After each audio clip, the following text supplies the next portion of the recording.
Hi అండి, నేను మీ నవీన్ వాల్మీక్. ఈరోజు మన ఇంటర్వ్యూ ఒక ముఖ్యమైన వ్యక్తి, జహీరాబాద్ కాన్స్టిట్యున్సీలోనే the most senior leader, engineering graduate అయ్యుండి ఒక ఉన్నతమైన ఉద్యోగాన్ని కూడా వదులుకొని తనకంటూ ఒక ఇమేజ్ని క్రియేట్ చేసుకున్న వ్యక్తి. అలాగే ఉమ్మడి ఆంధ్రప్రదేశ్ రాష్ట్రంలోనూ ఎమ్మెల్యేగా పోటీ చేసి, అలాగే తెలంగాణ ఏర్పడ్డాక కూడా ఎమ్మెల్యేగా పోటీ చేసిన వ్యక్తి. సో అతి స్వల్ప మెజారిటీతో ఓడిపోయినప్పటికీ ఎప్పటికీ నిత్యం ప్రజల్లోనే ఉంటూ, ప్రజలే నా జీవితం, ప్రజా శ్రేయస్సే నాకు ముఖ్యమని, సో ప్రజాసేవకై నేను నా జీవితం అంకితం అని చెప్పేసి జహీరాబాద్ గడ్డ ముద్దు బిడ్డ శ్రీ నరోత్తమ్ గారితో మన ఇంటర్వ్యూ ఈరోజు. సో సార్ని అడిగి తెలుసుకుందాం మరిన్ని వివరాలు. సార్ నమస్కారం. సార్ నమస్తే అండి. సార్, మీరు రాజకీయాల్లో చాలా కాలం నుంచి ఉన్నారు. అంటే ఉమ్మడి ఆంధ్రప్రదేశ్ రాష్ట్రంలోనూ కూడా మీరు ఎమ్మెల్యే అభ్యర్థిగా కంటెస్ట్ చేయడం జరిగింది. అలాగే తెలంగాణ ఏర్పడ్డాక కూడా మీరు ఎమ్మెల్యేగా మీ యొక్క జహీరాబాద్ గడ్డ స్థానం నుంచి మీరు మళ్ళీ పోటీ చేయడం జరిగింది. సో అప్పటికి ఇప్పటికీ రాజకీయంలో ఏమైనా మార్పులు ఉన్నాయా సార్? దీంట్లో రాజకీయ మార్పులు చాలా ఉన్నాయి. నేను నిజంగా తీసుకుంటే ఏంటంటే రాజకీయాలే పరమ వ్యవధి, అందరికీ సహాయం చేయవచ్చన్న ఉద్దేశంతో, పేద ప్రజలకు ఆదుకునే ఉద్దేశంతో ఏంటంటే 2009లో రాజకీయాలకు రావడం జరిగింది. ఆ రాజకీయాల్లో వచ్చిన తర్వాత 2009లోనే నేను కాంటెస్ట్ కూడా చేయడం జరిగింది. కాంటెస్ట్ చేసినప్పుడు అప్పుడు ఏంటంటే కేవలం ఏంటంటే ఒక 2100 ఓట్లు అంటే 1100 చిల్లర ఓట్లతో స్వల్పం దీంతో నేను ఓడిపోవడం జరిగింది. ఓడిపోయినా కూడా నేను ఈరోజు రాజకీయంలోనే ఉంటూ ఏంటంటే ఉమ్మడి ఆంధ్రప్రదేశ్ అంటే 2009 అంటే ఉమ్మడి ఆంధ్రప్రదేశ్, ఆ తర్వాత తెలంగాణ వచ్చింది 2014లో వచ్చిన తర్వాత ఏంటంటే గతంలో ఉమ్మడికి ఇప్పటికీ ఏంటంటే డెఫినెట్గా చేంజెస్ ఉంది. ఆ రోజు ఏంటంటే ఉమ్మడి గురించి ఆలోచిస్తుంటే ఈరోజు ఏంటంటే కేవలం తెలంగాణ రాష్ట్రం గురించి ఆలోచించాల్సిన అవసరం ఉంది. అయితే 2014లో ఏదైతే తెలంగాణలో ఫస్ట్ ఎలక్షన్ జరిగినాయో మనకు తెలంగాణ రావడం జరిగింది. తెలంగాణ ప్రజలకందరూ కూడా ఒక ఆశ ఉండే, తెలంగాణ వస్తే మా బతుకులు బాగుపడతాయి, మా బతుకులు మారుతాయి, మాకు ఉద్యోగాలు వస్తాయి, మాది మాకంటూ వస్తుందని చెప్పేసి ప్రజలు అందరిలో ఉండే. ముఖ్యంగా తీసుకుంటే ఏంటంటే తెలంగాణ వచ్చినప్పుడు నీళ్లు, నిధులు, నియామకాలన్న ఒక ట్యాగ్ లైన్తోనే తెలంగాణ రావడం జరిగింది. కానీ ఏంటంటే నేను ఇప్పటి వరకు చూసినట్లు తీసుకుంటే ఆ మూడు కూడా ఎక్కడ కూడా ఫుల్ఫిల్ అయిన దాఖలు కనబడతలేదు. ప్రజలకి ఇంకేంటంటే ఇంకా నిర్వీర్యంలో నెట్టివేయబడ్డట్టు ప్రజలు నిరూపిస్తున్నారు. ఎందుకంటే నేను అనునిత్యం ఏంటంటే ప్రజల మధ్య ఉంటున్నాను కాబట్టి ప్రజల యొక్క ఆకాంక్ష ఏంది, వాళ్ళు ఏం చేయాలనుకుంటున్నారు, ఏం వచ్చింది ఏం రాలేదని కనబడుతుంది. కాబట్టి రాజకీయ డిఫరెన్స్ చాలా ఉన్నదండి. తెలంగాణ వచ్చిన తర్వాత ప్రజల ఆశలన్నీ కూడా సరైన రీతిలో కాదు. కాంగ్రెస్ పార్టీ తరఫున మీరు అంటారు, కానీ టీఆర్ఎస్ పార్టీ తరఫున నీళ్లు అంటే కాళేశ్వరం ప్రాజెక్ట్. సో మొన్న కూడా మనం చూసాం, కేసీఆర్ గారు నారాయణ రెడ్డి రావడం జరిగింది. So Basaveshwara Sangameshwara lift irrigation project అని చెప్పి మనం కూడా జహీరాబాద్కు నీరు అందిస్తామని చెప్పడం అయితే జరిగింది. సో అలాగే నియామకాలు, ఉద్యోగాలు కూడా 1,25,000 ఉద్యోగాలు మేము భర్తీ చేసామని వాళ్ళు చెప్తారు. సో మీరేమో ఉద్యోగాలు ఇంకా రాలేవు తెలంగాణలో అని మీరు అంటారు. సో వాళ్ళు చెప్తుంది రాగా, సో ప్రతిపక్షంలో ఉండి మీరు చెప్తుంది రైటా? మేము చెప్పడం దాంట్లో లేదు. ఏదైతే తెలంగాణ వచ్చినప్పుడు ఉద్యోగాల గురించి నేను డీటెయిల్ చెప్పాను. 2014లో ఎన్నికలైన తర్వాత ఫస్ట్ అసెంబ్లీలోనే ఈ ముఖ్యమంత్రి ఉద్యోగాల గురించి చెప్పడం జరిగింది. ఖాళీలన్నీ భర్తీ చేయడము, ఆ తర్వాత తీసుకుంటే ఆ రోజు ఏంటంటే 1,00,000 చిల్లర ఉద్యోగాలు ఖాళీ ఉన్నాయని చెప్పేసి ఆయన నోటి ద్వారా చెప్పడం జరిగింది. ఆ తర్వాత ఈరోజు కూడా తీసుకుంటే సుమారు 8 సంవత్సరాలుగా కావస్తున్నది. 8 సంవత్సరాలలో ఏంటంటే ఎన్ని ఉద్యోగాలు పెరిగి జిల్లాలు మార్చిన తర్వాత ఇప్పటి వరకు ఏంటంటే ఎక్కడ ఉద్యోగాలు భర్తీ చేసిన దాఖలు లేదు, ఒక్క డిఎస్సి టీచర్లకు కానీ ఎక్కడ వచ్చిన దాఖలు లేదు. అన్నప్పుడు ఏంటంటే ఉద్యోగాలు ఎట్లా భర్తీ అయినట్టు? జిల్లాల విభజన తర్వాత కూడా అభివృద్ధి చెందింది అని చెప్పేసి, జిల్లాల విభజన జరిగింది, అభివృద్ధి జరగాలి అనుకుంది. కానీ ఏంటంటే జిల్లాల పేరుకే వాటిని మార్చారు, కానీ ఎక్కడ కూడా ఉద్యోగాలు అదే ఉద్యోగాలు ఉన్నారు. ఉద్యోగాలకి ఏంటంటే అడిషనల్ ఛార్జీలు పెట్టారు, కానీ కొత్త ఉద్యోగాలు ఎక్కడ కూడా భర్తీ చేసిన విధంగా ఏడ కూడా లేదు. ఆ తర్వాత ఇంకోటి మీరు నీళ్ళ గురించి కూడా అడిగారు. నీళ్ళ గురించి, నీళ్లు నిధులు నియామకాల ట్యాగ్లతో ఉంది కాబట్టి నీళ్ళు అన్నప్పుడు కాళేశ్వరం నుంచి నీళ్ళు వచ్చినాయి. కాళేశ్వరం నుంచి నాకు తెలిసినంత వరకు ఈరోజు ఒక్క ఎక్కడ కూడా ఆయకట్టుకు ఎక్కడ కూడా నీళ్ళు ఇచ్చిన దాఖలు లేదు. ఆ తర్వాత ఇంకోటి తీసుకుంటే ఏంటంటే దాన్ని కేవలం ఏంటంటే కమిషన్లకు పనికి వచ్చింది, కానీ ఎక్కడ కూడా లేదు. 34 లక్షలతో ఏంటంటే కాళేశ్వరం ప్రాజెక్టు గతంలో స్టార్ట్ అయితే ఈరోజు 1,15,000 కోట్ల వరకు ఏమైంది. అంటే దాంట్లో డబ్బులు ఎక్కడ చేయడము వాళ్ళ కమిషన్ తినడానికి పనికి వచ్చింది, కానీ ఎక్కడ కూడా రాలేదు. ఆ తర్వాత ఇంకో పాయింట్ అన్నారు, జైరాబాదుకు ఇది సంగమేశ్వర ప్రాజెక్టు బసవేశ్వర ప్రాజెక్టు తీసుకొచ్చేందంటే జైరాబాద్కు తర్వాత నారాయణఖేడ్కు నీళ్ళు తెస్తామంటున్నారు.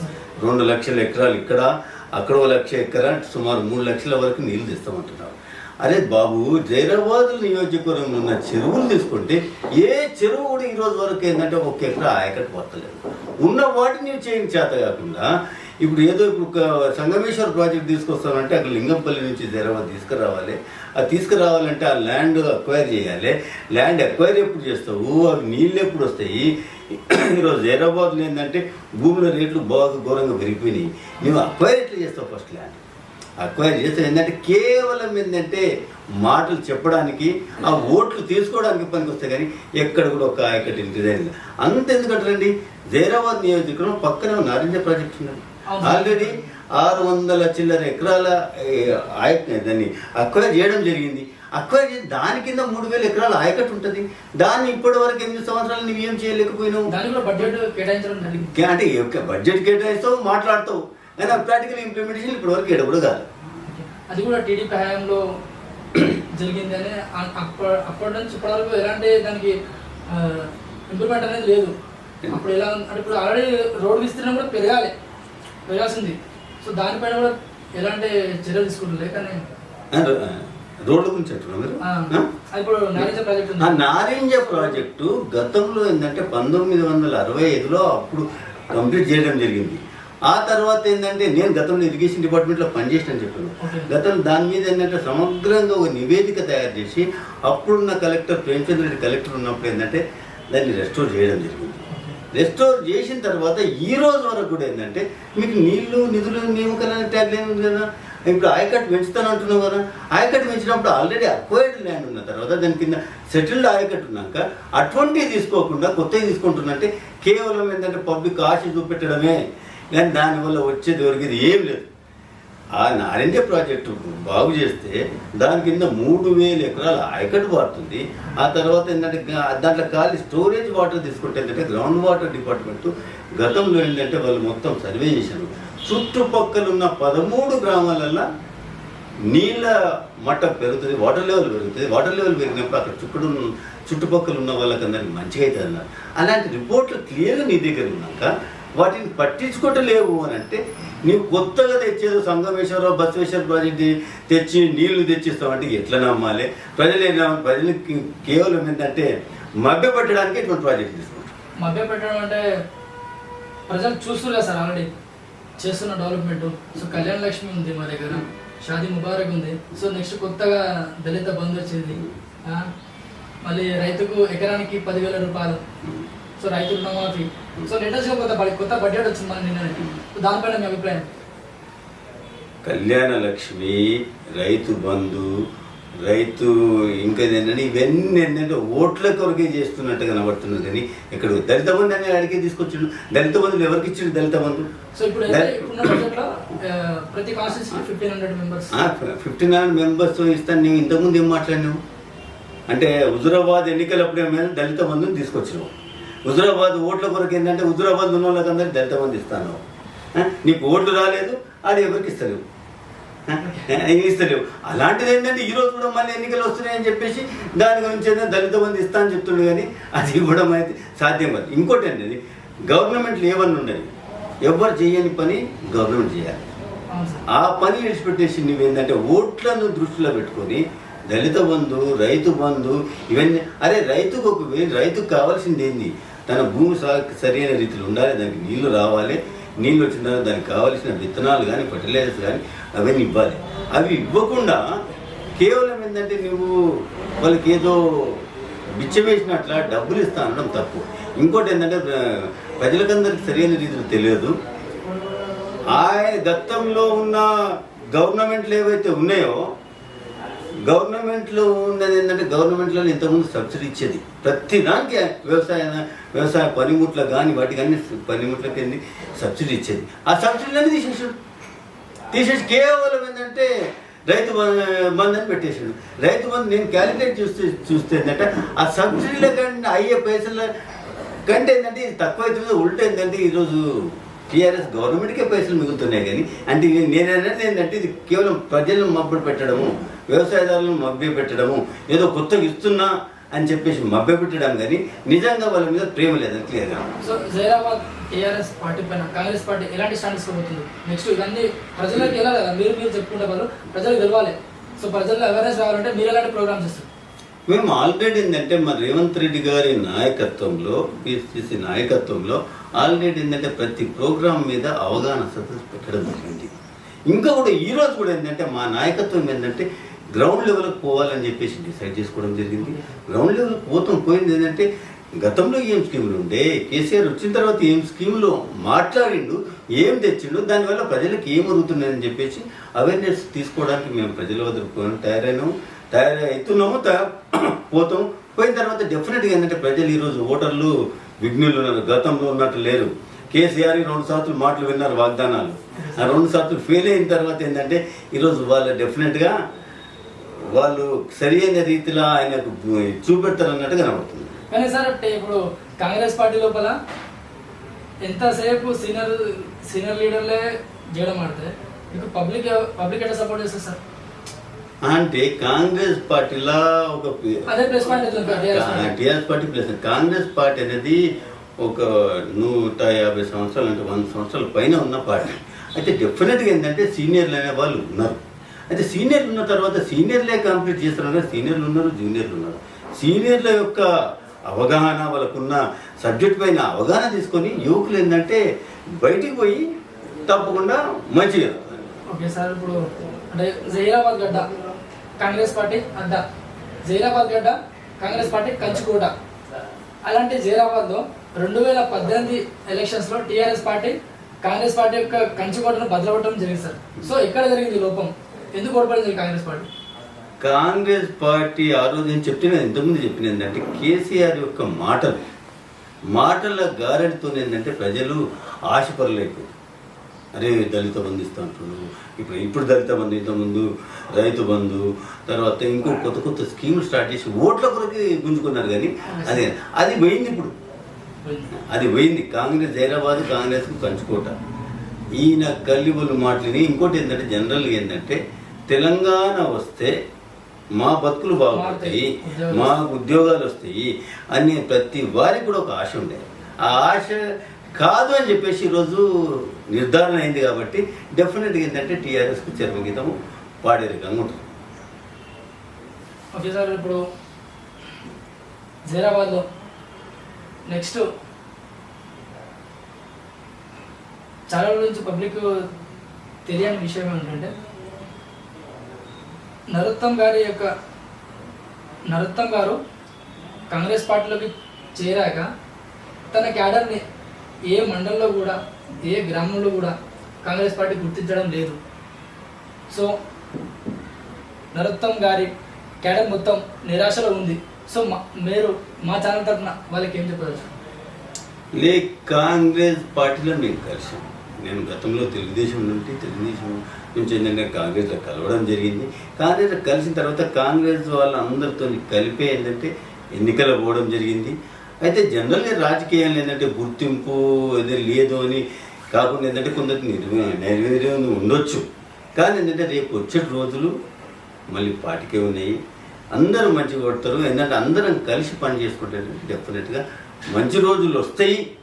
కార్యకర్తలకు అందరికీ కూడా మంచి రోజులు వస్తాయి. వాళ్ళ సమయం పాటించాల్సిందిగా కోరుకుంటున్నాం. అంటే టీడీపీ పార్టీలో ఉన్నప్పుడు ప్రతి ఎలక్షన్స్లో మీరు కంటెస్ట్ చేయడం జరిగింది. సో కాంగ్రెస్ పార్టీలోకి రాగానే ఎందుకు కంటెస్ట్ చేయలేకపోయారు? అలాగే కాంగ్రెస్ పార్టీలోకి రావడానికి గల ముఖ్య కారణం? కాంగ్రెస్ పార్టీ నేను గతంలో తెలుగుదేశం పార్టీలో ఉన్నప్పుడు 2 సార్లు కాంటెస్ట్ చేశాను. ఆ తర్వాత ఏంటంటే కాంగ్రెస్లో కలిసిన తర్వాత ఏంటంటే కాంగ్రెస్ అనేది నిజంగా చెప్తే కదా ఒక పెద్ద పార్టీ. అయితే అందరినీ కనుక్కొని ఏంటంటే దీనికి ఒక హైకమాండ్ ఉంటుంది. హైకమాండ్ నిర్ణయాన్ని మేరకే మేమందరం కూడా పోవడం జరిగింది కాబట్టి కాంటెస్ట్ చేయలేదు. కానీ దానికి రాజకీయాలకు దూరం లేము. ఆ తర్వాత మాకు అలాంటిది నేనైతే ఏం లేదని ఏమైందంటే నరోత్తం గారి పైన ఏం పోయి ఒక కాన్సన్ట్రేషన్ ఎట్లా పోయిందంటే, సో నరోత్తం గారు ఎమ్మెల్యే కంటెస్ట్ చేస్తారంటే ఈసారి ఎందుకు రాజకీయాల నుంచి తప్పుకున్నారా, లేకపోతే వాళ్ళకు ఛాన్స్ ఇవ్వలేదా? సో అంటే మీరు కాంగ్రెస్ పార్టీలోకి వెళ్ళాక మీ యొక్క ప్రాధాన్యం కూడా తగ్గిందని చెప్పేసి పబ్లిక్లో ఒక మెసేజ్ వస్తుంది సార్. సో దానికి మీరు ఏమంటారు రియాక్షన్? నేను ఇంతకుముందే చెప్పాను, నేను 2009లో రాజకీయాలకు రావడం జరిగింది. కాంటెస్ట్ చేశాను. ఓడిపోయినా కూడా ఏంటంటే ప్రజల మధ్యలో ప్రజలను తిరుగుతున్నాను కాబట్టి అంటే నాకు ఎక్కడ కూడా ఏంటంటే వేరే కనిపించలేదు. ఏంటంటే నేను రాజకీయాల్లో ఉన్నా ఇప్పుడు కూడా నమ్ముకుంటున్నాను ఏంటంటే రాజకీయమే సరి అయిన సొల్యూషన్. ప్రజల ప్రాబ్లం సొల్యూషన్ ఏంటంటే రాజకీయమే. ఆ లెక్కలనే ముందుకు పోతున్నాను. ఇప్పుడు కూడా ఏంటంటే ఇప్పుడు నాకు అల్టిమేట్ గోల్ ఏంటంటే నా ప్రజలు బాగుండాలనుకోరు. ఇప్పుడు కూడా నేను ఏంటంటే విటునాయకండలో పోయి ఏంటంటే అప్పుడు పెద్ద క్రికెట్ మ్యాచ్ చేసి హెల్త్ క్యాంప్ పెట్టేసి అంటే ప్రజల మధ్యలో ఉండడానికే పోతున్నాం మేము.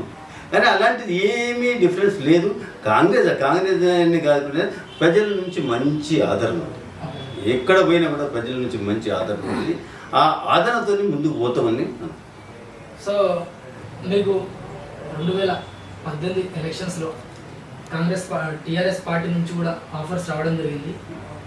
సో టీఆర్ఎస్ పార్టీ అంటే అప్పటికే రూలింగ్ పార్టీ, జైరాబాద్లో కూడా మంచి టాక్ ఉన్నది. సో అందుకే ఎందుకైనా టీఆర్ఎస్ పార్టీని కాదని కాంగ్రెస్ పార్టీ నుంచి మనం మీకు ఆఫర్ వచ్చిన, సో టీఆర్ఎస్ ఉద్దేశం కాంగ్రెస్ పార్టీలోకి వస్తే మీకు నెక్స్ట్ ఉంటుంది ఇప్పుడు లేకపోయినా అని చెప్పేసి మన ఆఫర్స్ ఎలాంటి వచ్చింది? ఆఫర్స్ ఇప్పుడు మేము ఫస్ట్ చేయాలనుకున్నది ప్రజాసేవ చేయాలని ప్రజల ముందు పోవాలనుకున్నాం. దానికి ఏంటంటే ఒక ఆఫర్లు కానీ ఏదైనా ఒక పోస్ట్ వస్తే అడిషనల్ అవుతుంది. ఆఫర్స్ నా పర్సనల్ నాకు ఆఫర్స్ ఏమీ అవసరం లేదు. ప్రజాసేవ చేయడానికి ఏదో ఆఫర్లు ఉండాల్సిన అవసరం లేదు. కాబట్టి ఏంటంటే కాంగ్రెస్ నాకు ఆ రోజు జనరల్గా సహజమే టీఆర్ఎస్ పార్టీ నుంచి కూడా ఆఫర్లు రావడం జరిగింది. కానీ అంటే నేను ఇదో వేదిక సరైన వేదిక ప్రజల వద్ద పోనీకి ఒక వేదిక ఇది మంచి వేదిక ఉన్నదని చెప్పేసి కాంగ్రెస్ పార్టీని ఆఫ్ చేసుకోవడం జరిగింది. కాంగ్రెస్ పార్టీతో ముందుకు పోతున్నాం. సార్ ఇప్పుడు జైరాబాద్ ప్రజలకు మీ నుంచి ఒక క్లారిటీ కావాలి. ఒకవేళ ఏమో ఎలక్షన్స్ ఎనీ టైం రావచ్చు, తెలంగాణలో ఉన్న పరిస్థితి ఇప్పుడు అట్లుంది. సో ఒకవేళ ఎలక్షన్స్ చెప్పలేని టైంలో వచ్చినా జైరాబాద్ నుంచి మీరు బరిలో ఉంటున్నారా? ఈసారి ఏ పార్టీ తరఫున సార్ బరిలో ఉండబోతున్నారా? ప్రజాసేవయే పరమవధిగా ఏంటంటే మేము ముందుకెళ్తున్నాం కాబట్టి ఈరోజు రేపు ఎన్నికలు వచ్చే ఛాన్స్ ఉన్నాయి. ఎప్పుడైనా ఎన్నికలు రావచ్చు. కాబట్టి ఎన్నికలు ఎప్పుడు వచ్చినా కూడా మేము బారిలో ఉండడానికి రెడీగానే ఉన్నాము. అయితే దాని గురించి డిసైడ్ చేసేది హైకమాండ్. కానీ మేము బారిలో తప్పకుండా ఉంటాము. పార్టీ కనుక నాకు ఆల్రెడీ నేను కాంగ్రెస్ పార్టీలో ఉన్నా కాబట్టి కాంగ్రెస్ పార్టీ తరఫునే ఉంటాం. బారిలో కాంగ్రెస్ పార్టీ తరఫునే ఉండిపోతాం. ఒకవేళ మీరు ఉన్న పార్టీలో విట్క టికెట్ రాని పక్షంలో వేరే ఏ పార్టీ నుంచైనా సార్ మీకు టికెట్ ఇస్తాం రండి అని చెప్తే వెళ్ళడానికి సిద్ధంగా ఉంటారు? దాని గురించి ఇప్పుడు ఆలోచించాల్సిన అవసరం లేదనుకుంటున్నాను. జహీరాబాద్లో చెరుకు రైతుల ఉద్యమం కూడా చేయడం జరిగింది. సో అందులో భాగంగా మీరు ఎలాంటి వాళ్ళకి హామీ ఇవ్వడం జరిగింది సార్? చెరుకు రైతులు ఈరోజు నేను 2009లో రాజకీయంలోకి వచ్చింది. నేను చూసినప్పటి నుంచి ఏంటంటే జైరాబాద్లో చెరుకు రైతుల పరిస్థితి ఎక్కడ కూడా సరైన రీతి లేదు. జైరాబాద్ నియోజకవర్గం ప్రధాన నీటి పంట అంటే చెరుకు పంట. కానీ ఇప్పటి వరకు కూడా వాళ్ళకి ఏంటంటే రేటు కానీ వాళ్ళ దగ్గర నుంచి తీసుకొని చెరుకు హార్వెస్ట్ చేసుకొని పోవడం కానీ ఎప్పుడు కూడా సరైన రీతిలో లేదు. గతంలో నిజాం షుగర్ ఫ్యాక్టరీ ఉండే యాజమాన్యాలు మారినాయి, నేను మారి, కానీ రైతుల పరిస్థితి ఎక్కడ కూడా మారలేదు. దానికి ఏంటంటే 2009 నుంచి ఇప్పటి వరకు పోరాటం చేయడమే జరుగుతున్నది. కానీ రైతులకు ఇంకా కూడా సరైన రీతిలో మేము నిజంగా చెప్తుందంటే నేను గతంలో కూడా చెప్పాను, ఒకవేళ మేము అధికారంలోకి వస్తే డెఫినెట్గా ఏంటంటే చెరుకు రైతుల గురించి ఆలోచించి ఇక్కడ ఇంకో కొత్త కర్మాగారమే ఏర్పాటు చేయాలనుకుంటున్నాం. అది బెస్ట్ సార్. ఎందుకంటే ఇప్పుడు చెరుకు రైతులు ఈ సంవత్సరం యొక్క పంట ఫ్యాక్టరీకి వేస్తే ఆ డబ్బులు ఎప్పుడు వస్తాయో తెలియని పరిస్థితి. వాళ్ళు పంట కోసమని బయట నుంచి తెచ్చుకుంటారు పైసలు. సో మిత్రగా జరుపుతుంది సార్ పైసలు అవి. అదంటున్నా రైతు అనే వ్యక్తి యాక్చువల్గా తీసుకుంటే ఏంటంటే దాన్ని ఏంటంటే ఒక సంవత్సరం చెరుకు పండియాలంటే ఒక సంవత్సరం కావాలి. దానికి విత్తనం కొనాలి, దానికి ఎరువులు కొనాలి, దానికి నీళ్లు పెట్టాలి. అంతా ఏంటంటే ఎక్స్పెండిచర్ పెట్టిన తర్వాత వస్తుంది ఏంటంటే లాస్ట్కి వస్తుంది రేటు. దానికి ప్రోడక్ట్కి వచ్చేది లాస్ట్కి వస్తుంది. కానీ అది వచ్చింది కూడా ఏంటంటే దగ్గర 2 సంవత్సరం వరకు ఏంటంటే వాళ్ళకి బిల్లులు పేమెంట్ కాలేదు గతంలో. అంటే చెరుకు రైతులకు ఆ బిల్లు పేమెంట్ కాలేదని గతంలో మేము పోరాటం చేయండి. ఇదే టీఆర్ఎస్ ప్రభుత్వము అధికారంలో ఉన్న కూడా ఏంటంటే ఒక ప్రైవేట్ మేనేజ్మెంట్కు మాట్లాడి బిల్లు ఇప్పించి చేతగాని వ్యక్తుల కింద. ఈసారి కూడా చూసుకోండి, ఓ 2 నెలల ఫ్యాక్టరీ నడిచినట్టుంది. నిన్ననే 6వ తారీఖు ఏంటంటే ఫ్యాక్టరీ క్లోజ్ చేసారు. ఫస్ట్లో ఏంటంటే బిల్లులు మంచిగా ఇస్తున్నామని చెప్పడం జరిగింది. కానీ ఏంటంటే ఆ తర్వాత వాళ్ళ బిల్లులు కూడా సరైన రీతిలో ఎక్కడ కూడా ఇవ్వలేదు. జైరాబాద్ నియోజకవర్గంలో మ్యాక్సిమం పంట ఏంటంటే ఈరోజు బయట ఫ్యాక్టరీలుగా పోయింది. అదే జైరాబాద్ నియోజకవర్గ చెరుకుని ఏంటంటే ఈ చెరుకు పైన ఏంటంటే సుమారు 12 ఫ్యాక్టరీలు బయట నడుస్తున్నాయి.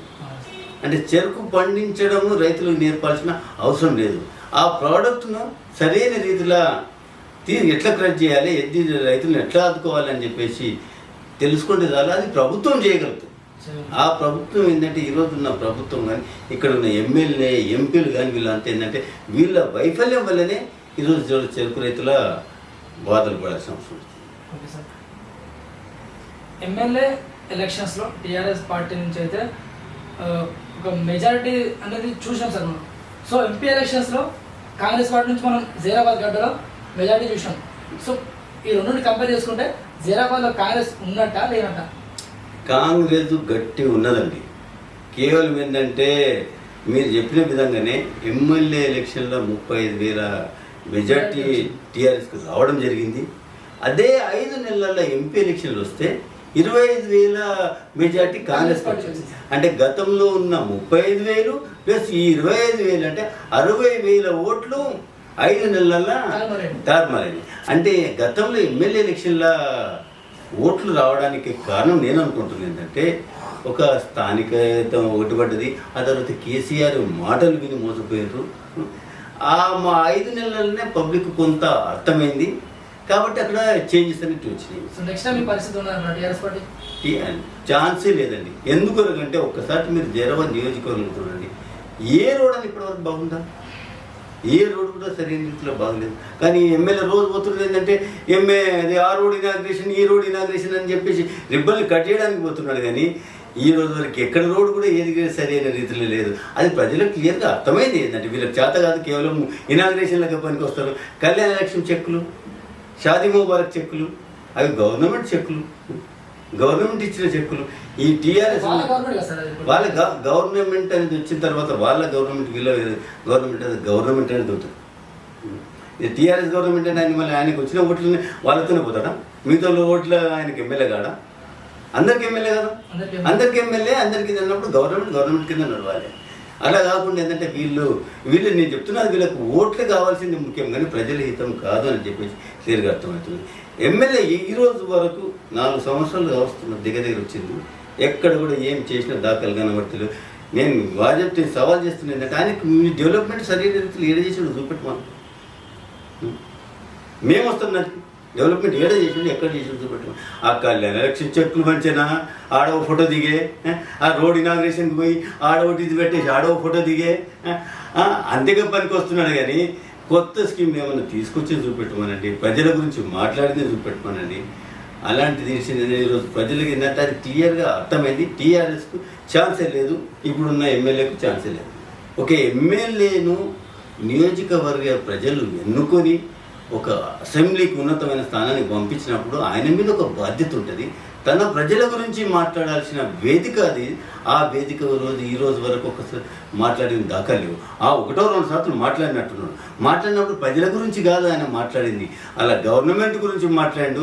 ఆ న్యూస్లో ఏంటంటే భూమిలోకి నీమ్స్లు పోయే భూముల గురించి మాట్లాడకుండా నీళ్ళు తొందరగా కంప్లీట్ చేయండి, అంటే భూములు తొందరగా గుంజుకోండి అని చెప్పేసి మాట్లాడడం జరిగింది. ఆ తర్వాత ప్రధాన పంట చెరుకుండే, మళ్ళీ చెరుకున్నప్పుడు ఆ చెరుకు ఫ్యాక్టరీని ఇంకోటి చేద్దాము, చెరుకు క్రషింగ్ చేద్దాం అనేది మాట్లాడకుండా ఏంటంటే అక్కడ ఉన్న ట్రాన్స్పోర్టర్లకు వీళ్ళకు హెల్ప్ చేద్దామని మాట్లాడింది. కాబట్టి ఆయనకి ఏంటంటే నియోజకవర్గంలో ఉన్న ప్రజల సమస్యల గురించి అవగాహననే లేదు.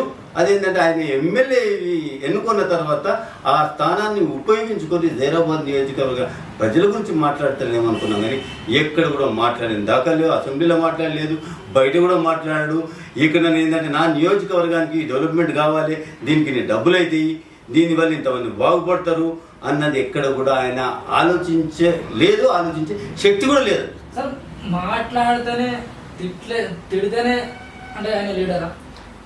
తప్పదు, తిడితేనే లీడర్ అనుకోవడం తప్ప. సైలెంట్గా పని చేస్తున్నారు, అదే అంటున్నా. సైలెంట్గా పని అన్నప్పుడు ఏంటంటే నువ్వేంటంటే నీ ఇంట్లో ఏదైనా సైలెంట్గా రూమ్లో కూర్చొని చేయడం కాదు, అది ప్రజలకు కూడా తెలవాల్సిన అవసరం ఉన్నది.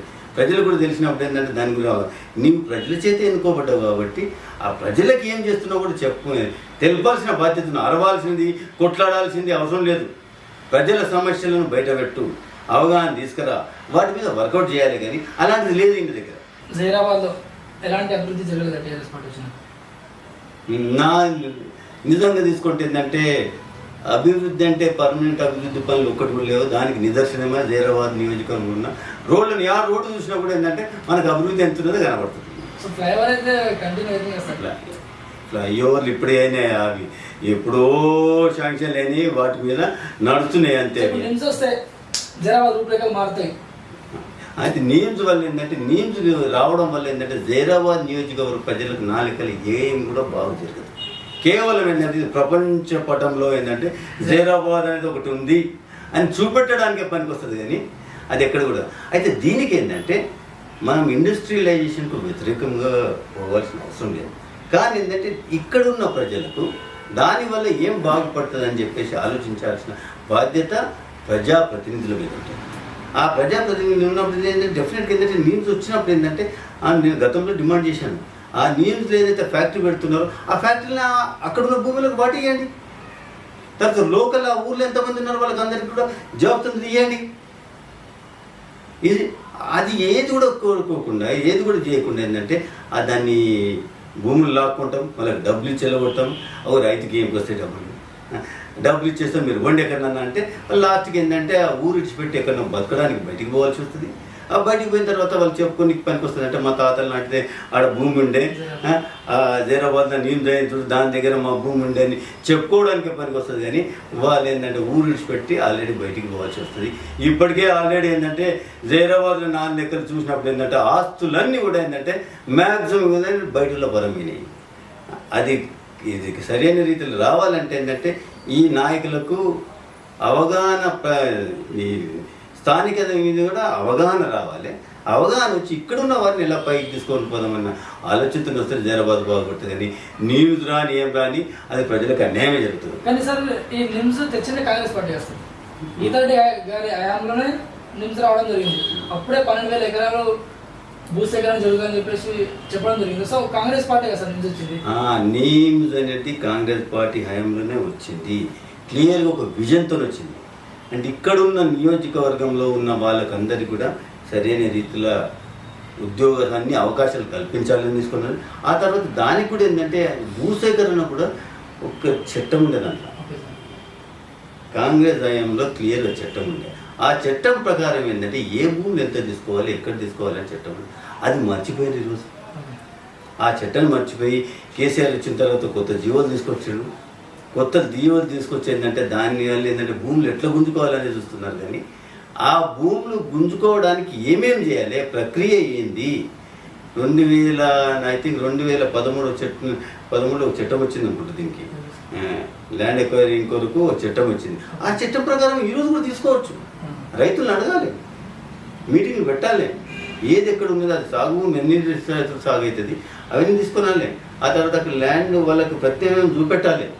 ప్రత్యేకం చూపెట్టిన తర్వాత ల్యాండ్ తీసుకొని ఇండస్ట్రియలైజ్ చేయడంలో తప్పులేదు.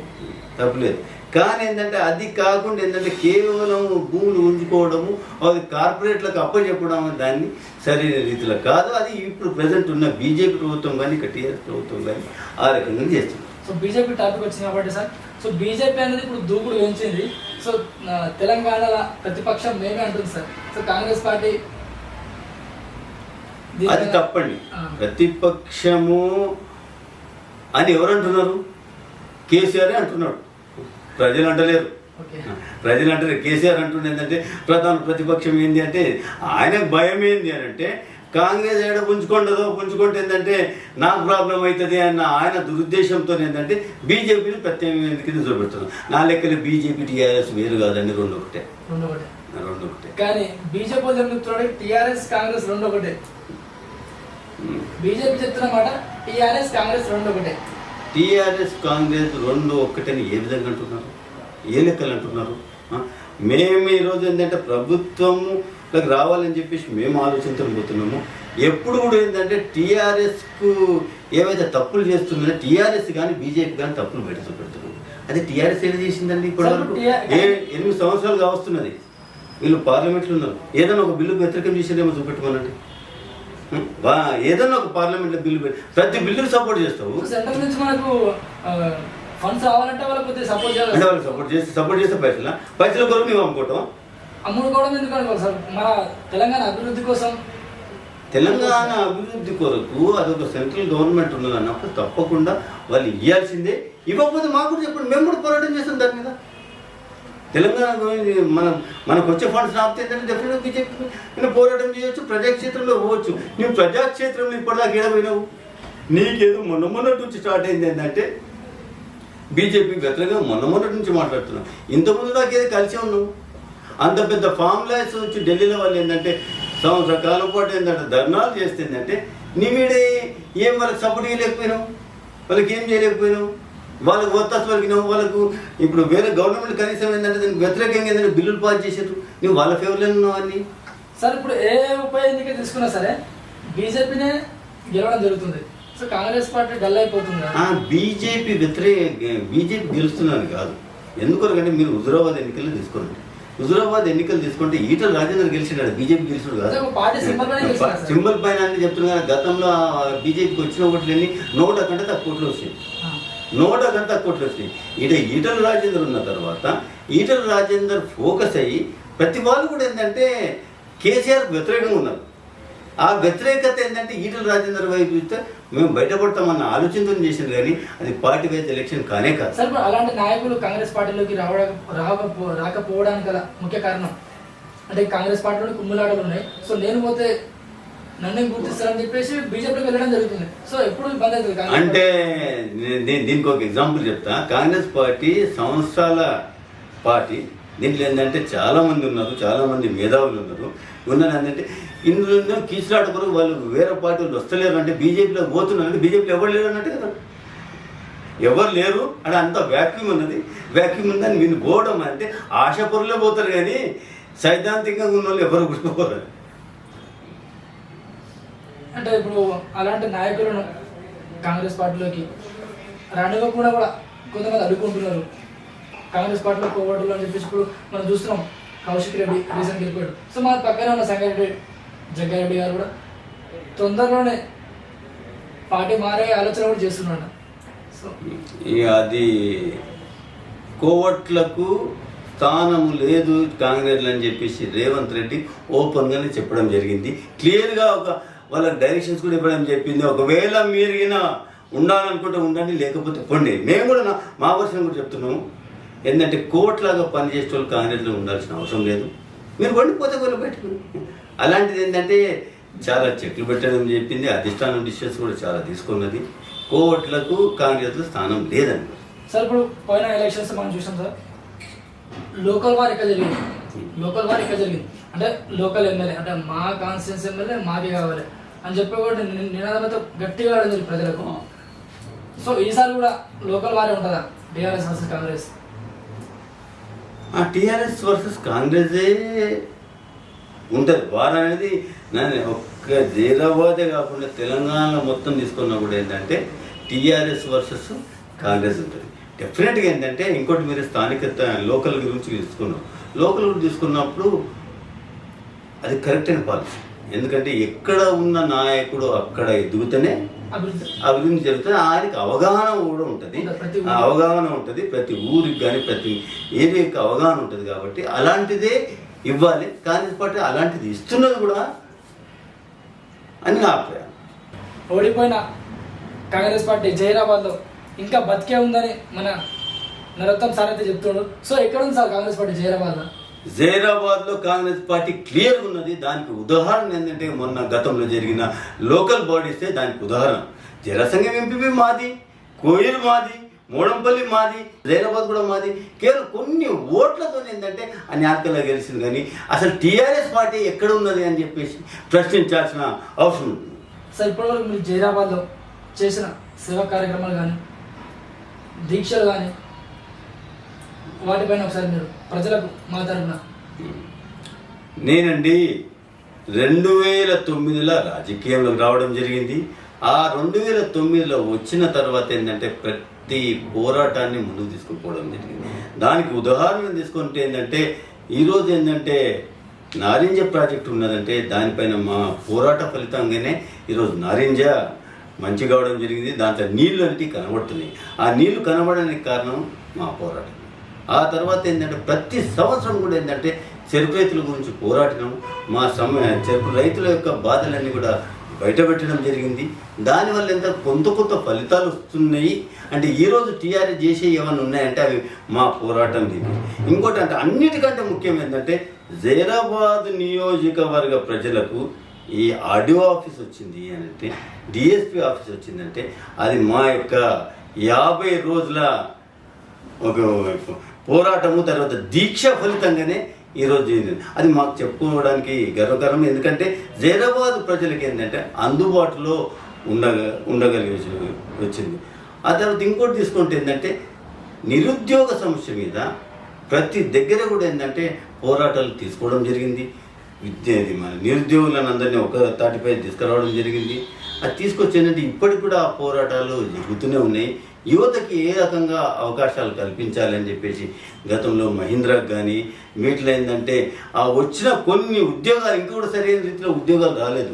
ఆ వచ్చిన ఉద్యోగాలు కూడా ఏంటంటే మా పోరాట ఫలితమే కానీ ఎక్కడ కూడా కొత్తగా వీళ్ళు చేసింది. జైరాబాద్ నియోజకవర్గంలో ఈరోజు రైతులకు సమస్యలను అన్నిటిని కూడా ఏంటంటే ప్రతి సమస్యను కూడా బయట పెట్టంటే కేవలం మేమే బయట పెట్టాం కానీ ఎవ్వరు లేదు. జైరాబాద్ గురించి ఆలోచించేది, జైరాబాద్ ప్రజల సమస్యల గురించి ఆలోచించేది కేవలం ఏంటంటే ప్రతి సమస్య పైన స్పందించి ముందుకు పోయేది మేమే కానీ వేరొకరు ఎవరు లేరండి.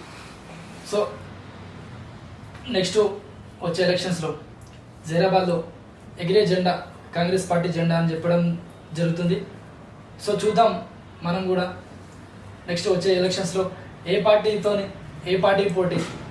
సో నెక్స్ట్ మాత్రం జైరాబాద్ ప్రజలు కోరుకుంటుంది ఏమంటే లోకల్ వార్, స్థానికతకే మొగ్గు చూపడం అయితే జరుగుతుంది.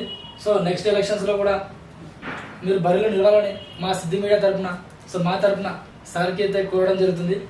ఇదండి ఈ వారం చాలా సీనియర్ మోస్ట్ లీడర్ 2 సార్లు అసెంబ్లీ ఎన్నికల్లో అతి స్వల్ప మెజార్టీతో ఓడిపోయినా సరే ప్రతినిత్యం ప్రజల్లో ఉంటూ ఓటమికి భయపడలేదు, ప్రజల అండదండలు ఉండాలని ప్రజల కోరిక మేరకు సో నెక్స్ట్ టైం మా జైరాబాద్ కాన్స్టిట్యున్సీ నుంచి సార్ బరిలో ఉండాలని నేనైతే మనస్ఫూర్తిగా కోరుకుంటున్నా సార్.